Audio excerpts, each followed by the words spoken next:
Aujourd'hui dans cette vidéo, je vais vous parler d'une chose qui pour moi est primordiale si vous voulez créer quelque chose, que ce soit sur internet ou ailleurs, c'est la gestion de votre temps. Pour cela, 4 questions. Pourquoi? Quand? Pour qui? Comment? Commençons par pourquoi. Tout d'abord pour atteindre votre but. Imaginons que vous ayez envie d'avoir un voilier dans 3 ans, eh bien, votre but c'est que dans 3 ans, vous allez acquérir ce voilier. Et pour cela, vous allez mettre en place des objectifs. Et vous devez être performant dans ce que vous allez mettre en place. Planifiez vos actions. Revenons à notre histoire de voilier que vous voulez acquérir dans 3 ans. Eh bien, dans 3 ans, pour atteindre ce but, vous allez mettre des objectifs annuels, mensuels, hebdomadaires, journaliers. Pour cela, vous devez avoir la meilleure vue d'ensemble possible. Je vais changer de sujet, je vais parler par exemple d'Internet. Vous voulez monter un business sur Internet. Vous savez que vous devez créer 3 sites.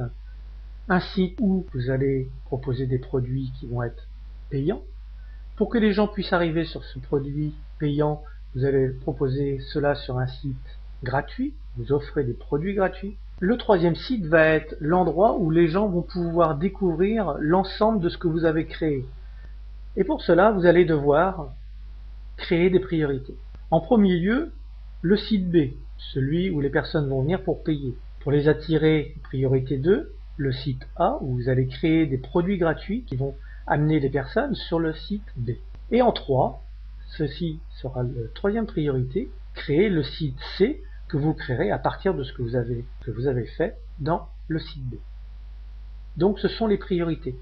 On ne peut pas passer à côté de ces priorités, il faut vraiment aller dans ce sens-là. Si vous créez du gratuit d'abord, et puis que vous n'avez rien derrière pour que les gens achètent aussitôt, ou quasiment aussitôt, parce qu'ils sont intéressés par ce que vous avez proposé, eh bien, ça ne peut pas fonctionner. Il vous faut créer ce site B, ou ce qui va être payant, où vous allez proposer par exemple un e-book payant, et grâce à ce que vous allez offrir, par exemple un chapitre, eh bien, il va venir acheter votre produit. Et dans le site C, eh bien, ça va être votre librairie. Tous les livres que vous avez créés, vous les mettez à disposition et les gens, connaissant déjà ce que vous avez fait, eh bien, vont venir voir dans cette librairie, votre librairie, les produits que vous avez. Pour cela, eh bien, vous devez voir réellement où vous en êtes. J'ai pris pour exemple que le site B, ok, il est prêt. Le site gratuit, avec les propositions gratuites, eh bien, il est à travailler, il n'est pas prêt du tout. Et le site C, il y a quelques petites choses à modifier, mais il est quasiment prêt. Visuellement, je vois que je dois à tout prix travailler sur mon site A avant de continuer mon site C. J'ai fait une erreur. J'ai d'abord travaillé sur mon site C alors que je n'ai pas géré le site A. Ce qui fait que pour l'instant, je ne peux rien proposer puisque je n'ai pas de produit gratuit à offrir pour que les gens arrivent sur le site B. Vous voyez que visuellement, c'est vraiment très intéressant. La deuxième question, eh bien, c'est quand? À tous les jours, je vais être obligé de faire des interventions sur mon planning. Et toutes les semaines aussi, puisque il suffit que je prenne un peu de retard sur mon travail journalier, automatiquement, ça va se retrouver au niveau hebdomadaire. À la fin de semaine, il me manquera des petits modules qui n'auront pas été faits. Idem au niveau mensuel, et pareil au niveau annuel. La gestion du temps, ça concerne qui? D'abord vous-même, hein, si vous voulez créer quelque chose sur Internet ou dans une entreprise, ou créer une entreprise hors Internet, vous devez planifier les choses. Pour une entreprise, eh bien, elle va avoir un but et mettre des objectifs en place pour atteindre ce but. La gestion du temps aussi concerne la famille. Si vous êtes 4 dans une famille, eh bien, chacun va avoir son planning, et ce planning, eh bien, il va falloir y avoir un planning pour la famille. Les enfants aussi sont concernés par la gestion du temps. Entre les emplois du temps de l'école, les emplois du temps du sport et ainsi de suite, il faut une gestion du temps. Je ne parle pas à cet endroit du transport, puisque le transport prend de plus en plus de temps.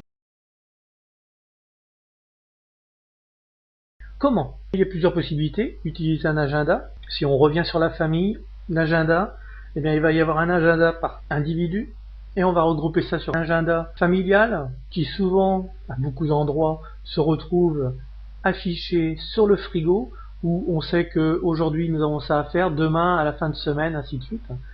C'est pas très pratique comme utilisation. Il existe aussi la possibilité du tableau blanc. J'ai eu la chance de voir quelques vidéos. C'est carrément tout un pan de mur en tableau blanc et la personne peut écrire dessus. Alors ça, c'est bien dans un bureau qui est adapté pour ça. Moi, je me vois mal chez moi mettre un tableau blanc comme ça sur le mur. Il ne me reste plus que le logiciel. Utiliser un logiciel. Et je viens de vous faire la démonstration en faisant cette vidéo d'un logiciel vraiment très performant. Vous avez pu voir que ce logiciel va m'aider à gérer mon temps. Je vous remercie de votre écoute et vous dis à très bientôt. N'hésitez pas à remplir le formulaire qui se trouve sous cette vidéo, vous recevrez les informations concernant ce logiciel.